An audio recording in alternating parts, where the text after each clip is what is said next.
Lagos de Moreno, el Atenas de Jalisco, Don Alonso el escultor. El 23 de noviembre del año de gracia de 1777, domingo 24 y último de Pentecostés, día de Santa Luza o Lucía Virgen y mártir de Siracusa en el siglo VI, patrona de las oftalmías y de los incendios. Se terminó la fábrica del frontispicio parroquial. Se había apresurado su conclusión para bendecirlo en la fecha que se celebra a la patrona que libra de las llamas. La iglesia anterior, segunda en la villa, fabricada por Juan de Sayas, maestro de obras de las minas del Real de Comanja, a la usanza del siglo XVI, con adobe tejamanil, había sido pasto de fuego iniciado por una vela que cayó sobre las cortinas del altar, un Viernes Santo, después del sermón de agonía, y al bendecir la fachada de la nueva iglesia quedaban, talladas con primor, 4 hornacinas, dispuestas, con exornados pedestales, para otras tantas imágenes de cantera. De todas las sugerencias sobre reconocidos artistas de la Nueva Galicia, el cura y vicario de la villa había aceptado una, la hecha por don Francisco Tavera, presbítero, mayordomo de la nueva construcción y teniente de cura. Propuso a un condiscípulo estudiante del Seminario Conciliar de Guadalajara que, sin vocación para el sacerdocio, se había retirado por la época en que terminaba los estudios de Sagrada Teología, antes de recibir las órdenes menores, ora utilizando argamasijo o barro, ora tallando sobre piedra o madera de colorín los rasgos y contornos que acudían a su imaginación creadora, encauzó su destreza al oficio de escultor. Siempre fueron deidades y figuras mitológicas de la dulce Grecia la predilección constante de su obra. Al llegar a la villa, el escultor don Alonso Pérez de Ortega se le instaló en una casa, propiedad de la parroquia, frente al costado noroeste de la misma. En los altos le destinaron, para taller, espaciosa habitación cuya ventana daba a la calle de la Purísima. El cura y vicario puso a su servicio un mozo que lo auxiliara en toda clase de menesteres. La lamparita de manteca que colgaba del techo alumbraba tan poco que se vio forzado a pedir un velón. Lo colocaron en un candelero de bronce sobre la enorme mesa y luego se quedó solo. Asomó al balcón. Allá, donde terminaban las altas paredes de la parroquia, levantábase un cielo vastamente tendido. De su aposento dominaba los techos de casas vecinas, el amplio atrio lleno de amontonamientos de bloques de cantera y pilas de mezcla, y la luna asomando sobre la cúpula inconclusa. Acompañado del padre Tavera, hizo el siguiente día, a pie, un recorrido por las calles y lugares más caracterizados de la villa. Se por fama, dijo el escultor, las condiciones privilegiadas de este lugar. Algo me advierte el corazón respecto a que esta tierra me va a retener el alma. No diríais eso, replicó el padre, si conocieseis a fondo la vida de esta villa. Tiene un ritmo acompasado y monótono. Aquí respirase limpidez que enardece los sentidos. El cielo es de azul implacable. El viento es refrescante, limpia los aires, destierra mis nieblas, el silencio bueno y consolador. Además encuentro reposo, mi espíritu se alimenta de él y se manifiesta en impulsos que no atino a explicaros. En estas calles, cargadas de silencio, se escucha hasta el chillar de las golondrinas. Todo recrea mi ánimo fatigado, y al decir esto, contemplaba un cielo vivo, despejado, experimentando sensaciones de pesar y de tristeza difíciles de desentrañar. Ya instalado en su taller, recibe la visita de don Diego Ortiz Saavedra, presbítero beneficiado, cura y vicario de la Villa de los Lagos. Trae las medidas que ha dado el maestro de obras para las estatuas de cantera que completaran el frontis. Primeramente os ruego hagáis la de Santa Catarina, patrona de la villa de muy antiguo. Debe colocarse y bendecirse el último día del novenario en su honra, para el cual se ha acordado y conferido se celebren toda clase de fiestas y regocijos. como lo ordene vuestra paternidad, repuso don Alonso a la petición del señor cura, y para su interior, de donde veo, de donde viere, inseguro de sí mismo ante la obra emprendida, se entregó a ella con empeño que apenas le permitía algunas treguas. Excelente, solía exclamar el padre Tavera al contemplar los avances que en la escultura se lograban. Es cosa harto prosaica, lo confieso lealmente, esta obra es la más fría que he realizado en mi vida. Con qué grato empeño tallaría mejor las gracias de una Diana cazadora. No hagáis gala de vuestro gentilismo pagano, ni menospreciéis la obra que se os ha encomendado. Labor omnia vincit improbus, y gloria no pequeña procura asimismo el arte religioso, repuso enérgico el padre Tavera. Una tarde el padre encontró al escultor apoyando la cabeza sobre la mesa del taller. Ninguna partícula de cantera había sobre el piso enladrillado, indicio de que nada había adelantado a la talla ese día. Al ruido de pasos, don Alonso levantó la cabeza y encontró una mirada escudriñadora. Tengo por seguro, dijo entonces el artista, que no podré continuar la cabeza de la santa si antes no fijo en otro bloque los rasgos de una faz cuyo semblante posea la espiritualidad de diosa o musa. La he entrevisto y, a cada golpe del cincel sobre la escultura, se me pierden los perfiles de esa visión, se fragmentan como la imagen sobre el agua cuando arrojamos una piedra. Me parece, observó el padre, que podríais dibujarla sobre una superficie plana. Ya lo hice, pero mirad. Y le mostró, en fino boceto sobre una montea, el perfil de una mujer que el padre reconoció presto, no obstante que se trataba de un croquis hecho de mero tanteo. Como veis, está muerto, son líneas mudas. Necesario es darle dimensiones, el tamaño natural, en fin, mayor vida. Sin decir más se acercó a la estatua de Santa Catarina y empezó a golpear sobre la apariencia redonda de la cabeza, brusca, rápida, habilidosamente. Al extinguirse la luz de la tarde, quedó el taller sumergido en gris somnolencia. Por la ventana penetraban paz y serenidad con el primer aliento de la noche. A intervalos y llegaban de la parroquia los ecos del Veni Creator y el sonar de la campana al dar la bendición con el Santísimo a los fieles del rosario vespertino. Empezaban a encender las candilejas de las esquinas cuando el padre Tavera salió del taller.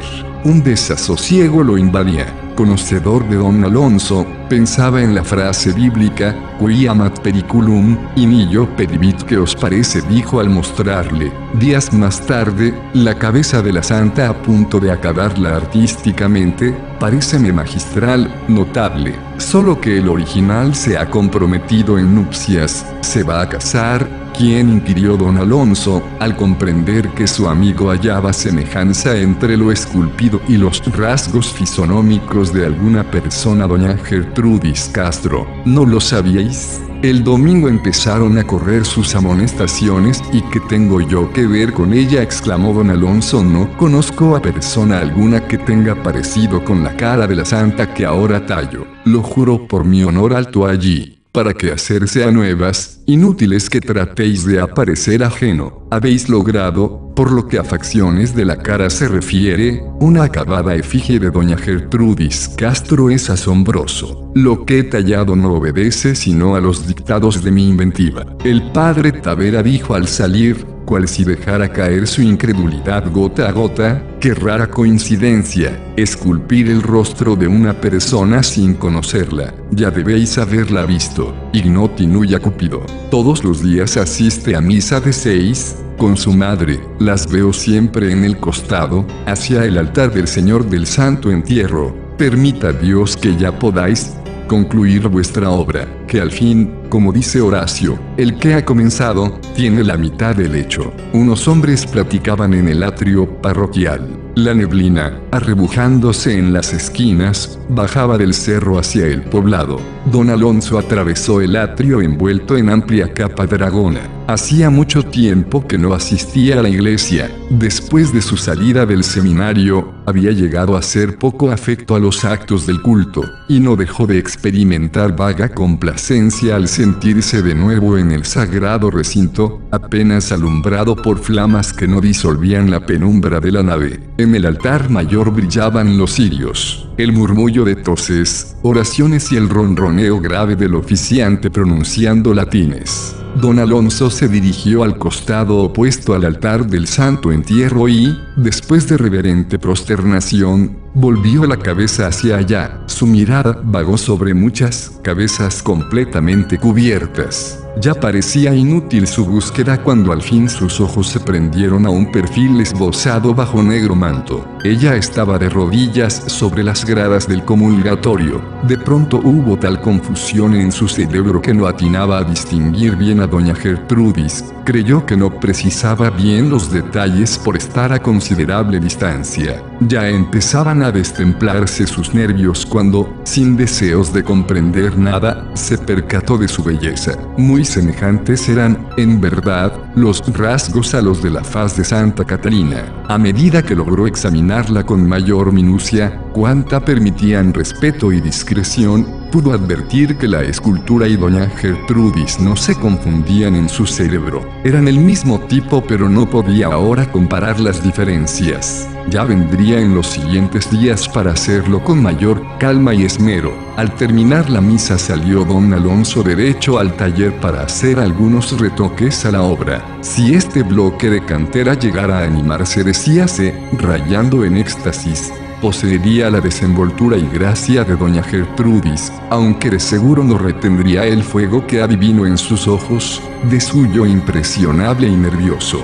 Don Alonso había llegado a serlo mayormente a causa de noches de insomnio y tensa imaginación. Acudió a misa diaria, puntualmente, despertando, como era natural, la curiosidad en las devotas que, si poco caso hacían del altar, consagraban su atención al escultor huésped avecindado en la villa, cuando tuvieron la clave de su fervor religioso. Como todo chismorreo pueblerino, voló con prodigiosa agilidad. Un secreto sin confidente es una enfermedad mortal, dijo a don Alonso al padre Tavera, tan luego se disponía a la plática. Ya conozco a doña Gertrudis, y quiero franquearme con vos. Alabada sea su divina majestad, exclamó el padre. De eso precisamente venía a hablaros. ¿Cómo no se os ha ocurrido pensar que en una villa como esta vivís en un capelo de cristal, vigilado por todos sus habitantes? Ya sabréis que las hablillas que vuestra actitud ha despertado son conocidas en casa de doña Gertrudis. Entonces el artista habló resuelto: se ha fraguado contra mí una calumnia, yo no amo a doña Gertrudis. Si he ido al templo es para contemplarla a mis anchas. Al principio por curiosidad, después porque encarna muchos sueños hechos oro y no puedo dejar de atribuirle secreto enlace con la imagen que entreví poseía antes de conocerla.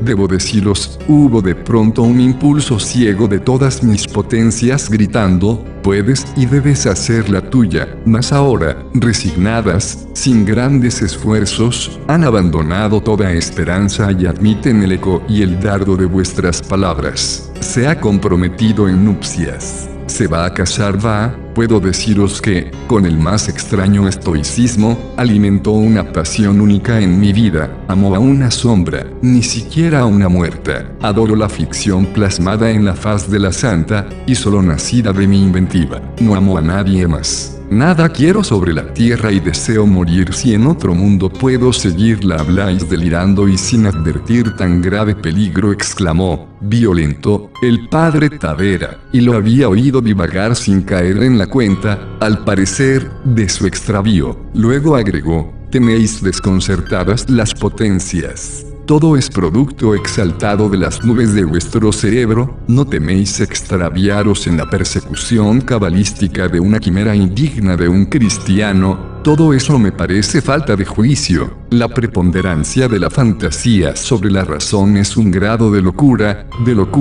Tenéis razón, ciertamente, aunque mi locura no es para temerse. La locura y la fantasía son limítrofes y de fronteras inciertas. Con voz más pausada el padre interrumpió: Ocopus y clavor est. He comprometido mi palabra con la familia de doña Gertrudis asegurando que no iréis más a esa misa, a ver si evitamos así el origen de hablillas malévolas, en tanto se realiza su unión con Jiménez de Cermeño. Él está fuera de la villa mercando los arreos de su nueva casa. Además he hablado con el señor vicario y por mi conducto os ruegaréis y que nunc los últimos tratamientos a la escultura de Santa Catarina pues deberá bendecirse el entrante jueves, porque los vecinos organizan este año fiestas y regocijos como a muchos no se celebran. Don Alonso inclinó la cabeza. Durante algunos minutos el silencio había llenado el taller, pues bien, replicó tardíamente, mi conclusión es enteramente contraria y mientras más lo reflexiono más me afirmo en ella. Seguir yendo a misa extraño es lo que os pasa. Desdeñáis el peligro llega más pronto cuando es despreciado, dijo al salir el padre Tavera, sabedor de que tenía que entregar la escultura de la santa y desprenderse de ella. Don Alonso hizo, con rasgos más aproximados a los de doña Gertrudis, un busto para conservarlo en su taller.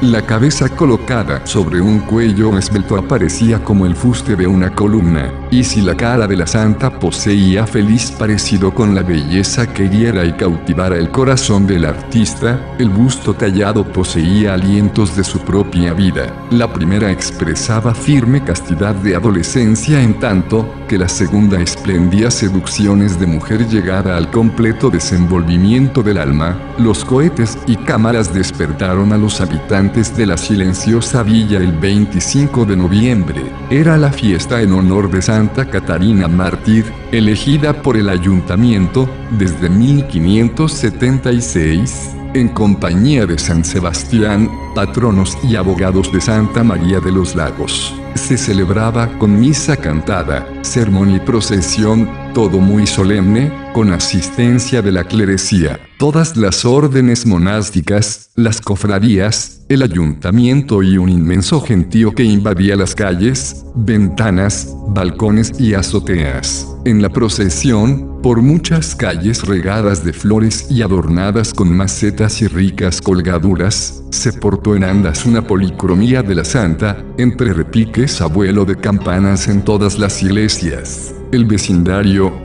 poseído de gozo sin igual congregóse en el amplio atrio, estaba henchido de gente de todas condiciones y cataduras. Muchos grupos arremolinábanse a la entrada del atrio. Más tarde, adornadas estufas se vieron venir por la calle Real. En ellas venían las madrinas de la bendición. Un cochero abrió la portezuela de la primera y salió de esta, con un ramo de magnolias y cirio en mano. Doña Gertrudis. Luego, por orden, siguieron bajando las demás, y sin embargo entre todas era ella la más linda y la mejor puesta. Bajo un manteado ante el pórtico de la parroquia se colocó un altar y sobre él la estatua de cantera que debía recibir la bendición. Muchos de los concurrentes se dedicaron a comprobar lo que ya indiscretas lenguas habían anunciado, el parecido de la imagen con los rasgos de doña Gertrudis. Eso sí, a todos causó beneplácito la obra del escultor. Una vez pronunciadas las oraciones litúrgicas, el cura y vicario roció de agua bendita la estatua. Entre varios peones de la obra, la subieron y colocaron en un nicho lateral del pórtico. Por la tarde hubo música de viento en el atrio. Esa misma noche se quemaron fuegos con artificio de colores y las campanas rubricaron con repiques la alegría popular. En el taller permaneció don Alonso, y no se presentó a su visita habitual el padre Tavera. Por la noche el cura y vicario fueron a visitarlo,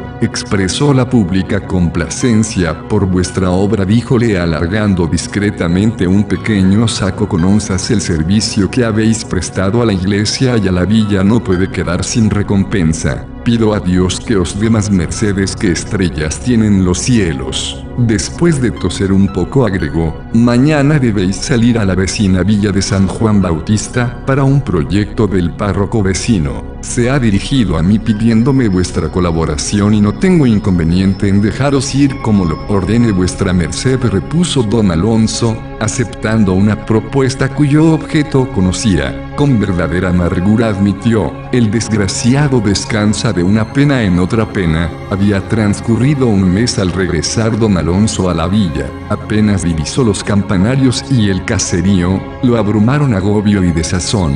La diligencia sonaba sus ruedas sobre el empedrado del camino real, al pie de las lomas de la cruz. Una sensación pesada le hacía afluir lágrimas que, fin, rodaban hasta caer sobre su capa dragona. Experimentaba un vacío comparable al que siente el corazón cuando vuelve a un sitio y no encuentra el amor de otra época. Hasta recordó, repitiendo palabra por palabra, cómo se canta el amor en la Celestina: fuego escondido, una agradable llaga, un sabroso veneno, una dulce amargura, una deleitable dolencia, un alegre tormento, una dulce y fiera herida, una blanda muerte. Estas palabras finales le produjeron un estremecimiento en todo su cuerpo. Durante su ausencia las murmuraciones habían crecido en la villa. El matrimonio de doña Gertrudis se había efectuado con solemnidad, y su marido, don Gustavo Jiménez de Cermeño, ya estaba enterado del parecido de la estatua, de un busto que el escultor guardaba en su taller y de solo Dios sabe cuántas inventivas. Hasta allá alcanzó la malsana imprudencia de provocar odios mortales, despertando en el esposo, hombre primario y puntilloso, celos desproporcionados. Al presentarse Jiménez de Cermeño a la casa que habitaba el escultor, su mozo le hizo pasar al taller. La vecina que lo vio entrar corrió a la sacristía de la parroquia para avisar al padre Tavera la llegada de don Gustavo. El padre mayordomo acababa de decir la misa, y, sin despojarse de los ornamentos, dirigióse al lugar. Tenía la corazonada, barruntaba el desenlace. La gente apiñada en la puerta de la casa intentaba penetrar. Jiménez de Cermeño había salido, encendida la faz, a toda prisa. Montó su caballo con pasmosa destreza y escapó calle abajo, oyéndose a una furia de 4 pezuñas que sacaban chispas al empedrado. Se dio el gentío para que pasara el padre Tavera. Al entrar al taller vio primeramente el busto arrancado a su pedestal. Yacía sobre el suelo, al parecer, intacto. En otro ángulo estaba, igualmente inmóvil boca arriba, don Alonso. Tenía atravesado el pecho por 3 hendiduras de espada española y en sus ojos anunciaba la agonía. Don Alonso volvió la mirada al busto, diciendo penosamente: hubiera amado durante toda mi vida a doña Gertrudis sin ocurrírseme dirigirle la palabra. Y arrastrándose,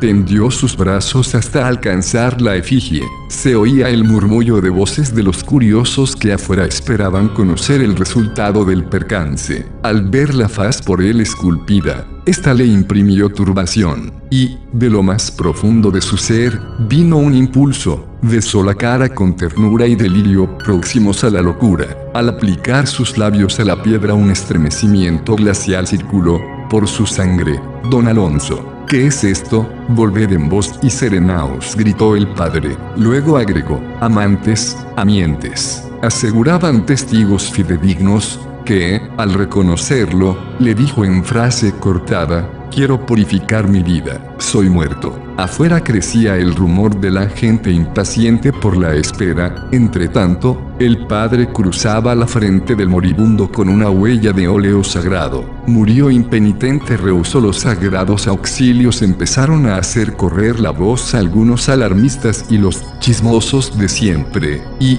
como el padre no contestara a las preguntas que le hacían, según la tradición por otros sostenida, murió sin confesión y sin sacramentos. Muchos de esos vecinos estaban propuestos a arrastrar por las calles de la villa su cuerpo y, envuelto en un petate, dejarlo en las afueras con la inscripción: murió impenitente.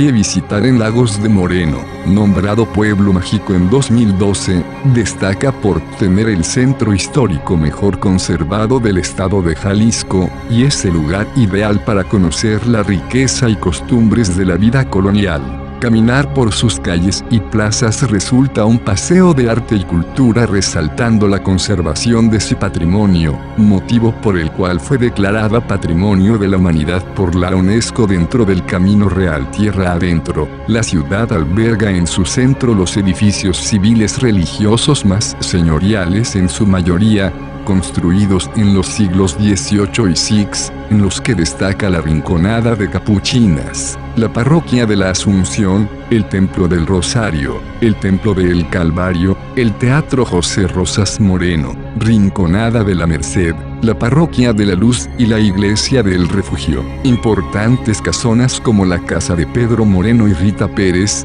la Casa del Conde Rull, la Quinta Rincón Gallardo, la Casa del Jesuita. También se recomienda visitar las importantes y majestuosas haciendas de la Cantera, San Miguel de la Estancia Grande, Hacienda Sepúlveda, La Punta, San Rafael, La Labor de Padilla, Tlalixcoya y El Salto de Zurita, las cuales dan cuenta del origen de la charrería en nuestra región. Para los amantes de las artesanías podrán encontrar figuras de tule, únicas en todo México, artículos de talabartería, barro, cera, hoja de maíz, peuter, tejidos y deshilados.